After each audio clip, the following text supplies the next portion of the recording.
अज्ञान के द्वारा संशय होता है और संशय का परिणाम अच्छा नहीं होता है।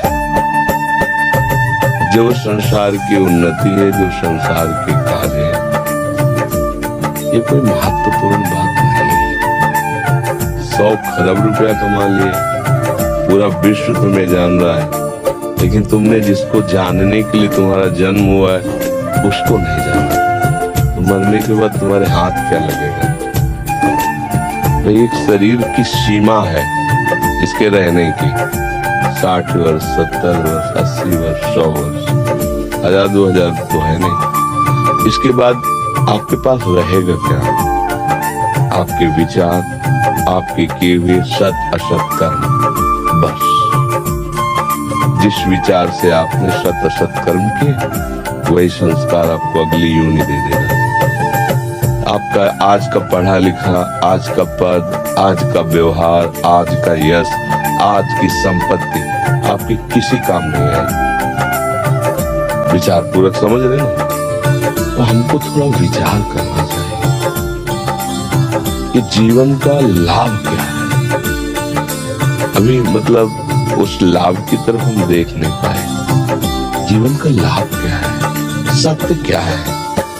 विश्राम कहाँ है? शांति किसे कहते हैं? सुख का स्वरूप क्या है? जब ये प्रश्न आपके अंदर खड़े होने लगे तब तो मार्ग खुले। अभी तो इन प्रश्नों का प्रादुर्भाव ही नहीं हुआ है। जिसे मुमुक्षुता कहते हैं, वहां तक पहुंचने के लिए मुमुक्षुता अनिवार्य है। मैं जानना चाहता हूँ ये सब है क्या? कब तक एक सामने केवल मानी संख्या मृत्यु सब आपको शून्य नजर आएगा, सब शून्य। अभी आपकी मृत्यु हो जाए क्या पता, 100 वर्ष बाद हो क्या पता, उसके बाद क्या होगा। हमें अपने देश लौटना है, विदेश में हम कार्यरत हैं, लेकिन सरकारी आदमी होकर के हम अपने देश के हैं, अपने सरकार के हैं। तो आपको जितनी सुविधाएं मिली उनका भोग कीजिए। परिणाम में आपको सरकारी सुविधाएं और मिलेंगी और सरकार आपको पदोन्नति देगी। ऐसा होता है ना, जब आप सरकारी आदमी बन के जाओगे, आप अपने पर्सनल से जाओगे तो हानि लाभ आपको भोगना पड़ेगा। और वहां से मकान तो उठा के लाओगे नहीं।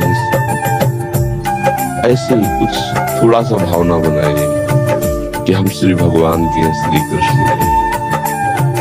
पूरा विश्व श्री कृष्ण का है। मुझे श्री कृष्ण की सेवा मिली है। अलग अलग सेवाओं के स्वरूप है। कोई व्यापार करता है, कोई नौकर, लेकिन है ना भगवान की सृष्टि में। अगर उस सेवा को भगवान का मान लो, हर समय नाम जप करते हो और ये विचार करो कि यहाँ की उन्नति का कोई महत्व नहीं। भले किसी पद पर पहुंच जाओ, आपको गर्व नहीं होगा, बढ़िया जीवन चलेगा। यहाँ की संपत्ति का कोई महत्व नहीं है। संपत्ति सांसारिक भोग सामग्री देती है। भोग सामग्री इंद्रियों से भोगा जाता है। इंद्रियों से भोगा हुआ हर विषय मिथ्या है, स्वाप्निक है, उसका कोई महत्व नहीं। क्योंकि ज्ञान नहीं, इसलिए बात समझ में नहीं आती। अब हमारा जीवन सही मार्ग पे आ जाएगा, कोई संशय नहीं रहेगा। हर क्रिया भगवान को समर्पित करो। पूरी सृष्टि श्री भगवान की है और मैं उनका एक सेवक हूँ। मुझे ये सेवा दी गई है। ईमानदारी से उस सेवा को भगवान की सेवा मान के करो और नाम जप करो। कुछ समय बाद आप, अगर जो हम कह रहे हैं इसे धारण करना, कुछ समय आप बाद देखना आपके अंदर संशय खत्म।